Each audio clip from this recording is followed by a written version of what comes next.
السلام عليكم اخواتي وحبايبي، اخباركم ايه؟ اتمنى من ربنا تكونوا بخير كلكم. وحشتوني جدا طبعا.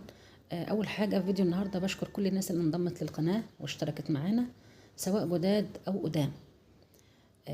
بحبكم جدا وربنا يشهد على كده، يعني ربنا يا رب يجعلني دايما عند حسن ظنكم ويوفقني دايما ان انا اعمل وصفات فعلا تفيدكم وتفرق معاكم. كل الناس اللي كتبت لي تعليقات حلوة زي قلوبها بشكرهم جدا. وكل الناس اللي كانت منتظراني وبتسأل عني، والله كلكم على راسي. أنا معاكم وتحت أمركم في أي وقت، وبيكم وليكم ومن غيركم مش هكون. النهاردة هنحول الصابون البلدي اللي عملناه في الفيديو اللي فات لجل تستعمليه للأطباق، تستعمليه للملابس. هيبقى في منتهى الأمان. هتعمليه للأطباق، هتستني شهر على الصابونة دي أو على الأقل 40 يوم، ولو أكتر يكون أفضل. هتعمليه للملابس، النهارده هتعمليه معانا بطريقة حلوة قوي، هتديكي نظافة عالية جدا. مهما كانت حالة الغسيل بتاعتك فهينضف لك قوي.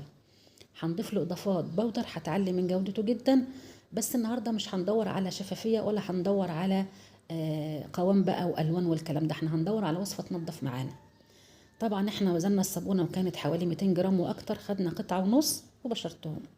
معايا شويه اضافات بودر ومعايا ميه سخنه بتغلي على النار. الاضافات البودر دي عباره عن معلقتين كبار من البوركس، ومعلقتين زيهم من البيكربونات، وزيهم من الزهره البيضاء، معلقه ونص من ملح الليمون، ومعلقتين كبار من السكر، ونص معلقه من النشادر. هيحصل فوران زي ما انت شايفاه كده، ما تقلقيش منه خالص، هيهدى تاني. طبعا المكونات البودر دي هتتحجر معاكي شويه، لما تضيفي لها ميه سخنه تاني هتدوب بمنتهى السهوله، وتبقى دي ميه شفافه خالص.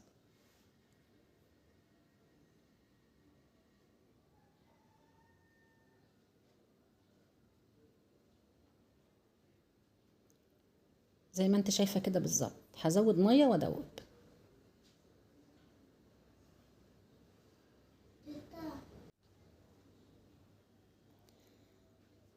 كده معايا كوبايتين ميه، والاضافات البودر هكملهم لتر، وهركنهم جنبي وارجع للصابون اللي انا بشرته.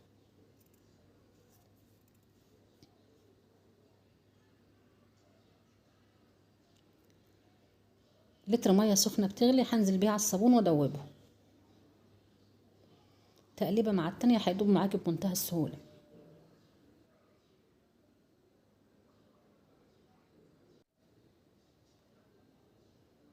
بعد ما تقلبيه وتتاكدي ان هو داب كله، هتسيبيه يهدى بس.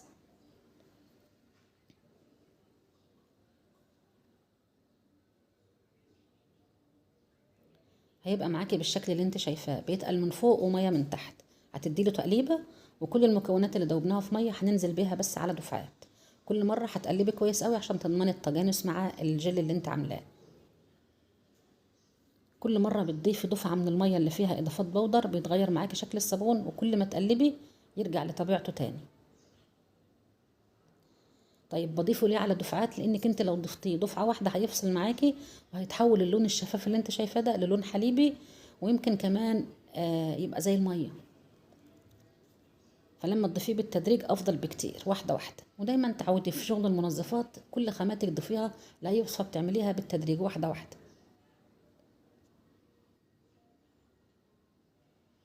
زي ما انت شايفه التغيير اللي بيحصل لما بتضيفي اول دفعه، بيبقى لونه ابيض كده. فانت لو نزلتي بالمكونات كلها هيبقى الخليط كله لونه ابيض. احنا المفروض لسه بنبدا نعمل وصفات، فنعملها صح من البدايه علشان ناخد نتيجه كويسه في الاخر، وما يحصلناش عمليه احباط ونوقف بقى وما نجربش تاني. زي ما انت شايفه كده اخر دفعه بيبقى فيها ترسبات، فهيبقى الشكل مختلف اكتر شويه. بصي لما بقلب بيحصل اللي انت شايفاه، مع التقليب بقى الجيد بيرجع لطبيعته تاني زي برضو ما انت شايفه. طيب النتيجه كده حلوه قوي، والجل شفاف ما شاء الله، وحطينا اضافات قويه جدا. والمفروض ان انا هسيب الجل ده يهدى ساعتين او 3. طيب انا هنا هضيف اضافه مش عايزاكي تحطيها في نفس المرحله دي، عايزاكي تخليها اخر حاجه في وصفه النهارده. انا هنا بعمل الوصفه لنفسي، فانا مش فارق معايا النتيجه اللي هوصل لها. في كل الحالات هستعملها وهتديني نظافه عاليه جدا والنتيجه اللي انا عايزاها منها.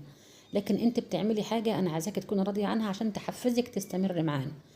فالنتيجه هتكون افضل بكتير لو حطيت الاضافه دي اخر حاجه للجل اللي انت بتعمليه. انا هنا ضفت ايه؟ ضفت 4 اكياس من الاوكسي جل. بريحة نسيم الشرق او اي ريحة موجودة عندك. الكيس وزنه 30 جرام. ما عندكيش حط اي برسيل عندك، ما عندكيش حط اي صابون سائل للاطباق. ان شاء الله تحطي نص كوباية شاور جل، اي سائل جل عندك هينفع. ولو هتحطي اوكسي بالتحديد زي ما بقولك كده خليه اخر حاجة في الوصفة. بعد كده هديله كمان شوية مية علشان هيتقل جدا، وهتشوفيه معايا لما اسيبه لتاني يوم. هقلب بقى واسيب الطبق ده يهدى خالص، وارجع له بعد المفروض بعد ساعتين 3، لكن انا انشغلت عنه وسبته لتاني يوم، وتاني يوم اخر النهار كمان ما كنتش فاضية اصور. فالنتيجة هتفرق معاكي دلوقتي خالص، فرق كبير بين الطبق اللي انت شايفاه والطبق اللي هرجع اوريهولك دلوقتي.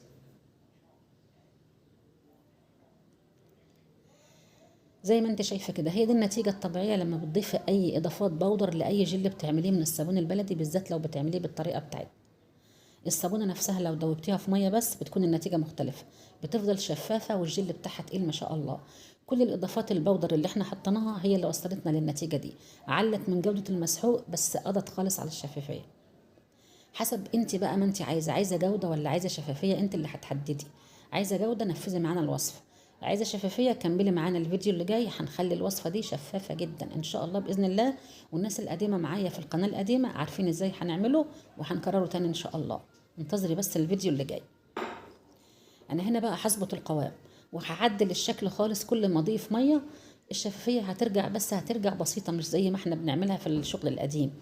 كل دفعه ميه هتنقل معاك الوصفه شويه شويه، ميه دافيه عشان تقلبي بسهوله وتاخدي نتيجه سريعه. القوام هيظبط خالص والشفافيه هترجع شويه يعني كويسين ما شاء الله، هتبقى راضيه برضو عن الوصفه. والنتيجه النهائيه انت شفتيها معايا في اول الفيديو. فيديو النهارده سهل وبسيط، حولت الصابونه الصلب اللي عملتها معانا في الفيديو اللي فات لجل بطريقه ناجحه جدا وبينضف جدا.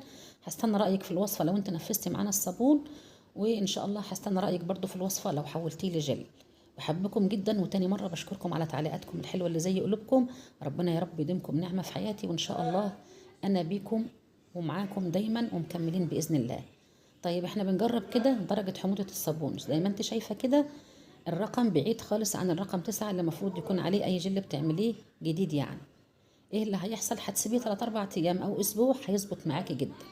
اشوفكم في الفيديو اللي جاي، شكرا والسلام عليكم.